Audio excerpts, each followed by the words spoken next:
दोस्तों, इंडिया ने चुपचाप एक ऐसा डिफेंस पैक्ट साइन कर लिया है के बाद हमारा जहाज, हमारा फाइटर जेट रशिया के बेस पर घर जैसा फील करने वाला है। अगर मैं आपको आसान भाषा में समझाऊं तो रशिया की पार्लियामेंट ने यानी कि स्टेट डूमा ने इंडिया के साथ एक मिलिट्री लॉजिस्टिक पैक्ट को अप्रूव कर दिया है। नाम है RELOS, मतलब reciprocal exchange of logistic support. ये वही एग्रीमेंट है जो फैब में साइन हुआ था और अब ऑफिशियली रशिया ने इसको अप्रूव कर दिया है। अगर इंडियन नेवी का जहाज रशियन वाटर्स के पास में है या हमारा एयरक्राफ्ट उसकी टेरिटरी के आसपास जॉइंट एक्सरसाइज कर रहा है तो वो आराम से रशियन बेसिस पर जा करके फ्यूल भरवा सकता है, रिपेयर करवा सकता है, खाना पीना और स्पेयर पार्ट्स ले सकता है।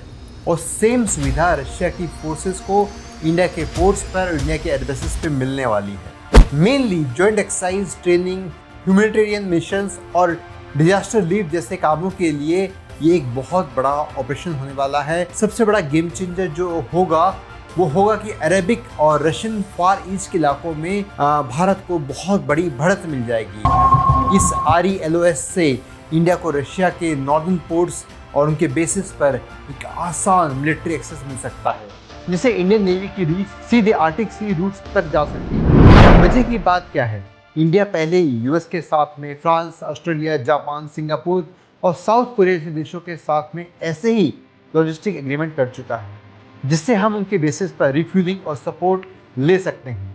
और अब रशिया भी उसी नेटवर्क में प्लग इन हो रहा है, यानी कि एक तरफ हम क्वाड वाले देशों के साथ एक्सरसाइज करते हैं तो दूसरी तरफ मॉस्को के साथ में भी सप्लाई चेन को लगातार स्ट्रॉन्ग किए जा रहे हैं। और ये असली मल्टी अलाइनमेंट वाला गेम है।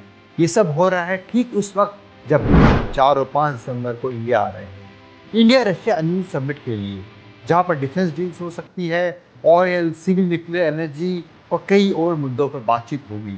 और वेस्ट पहले से इंडिया और रशिया की आर्म्स और ऑयल लेने को लेकर के प्रेशर बना रहा है, सैंक्शंस वगैरह का पूरा सीन चल रहा है।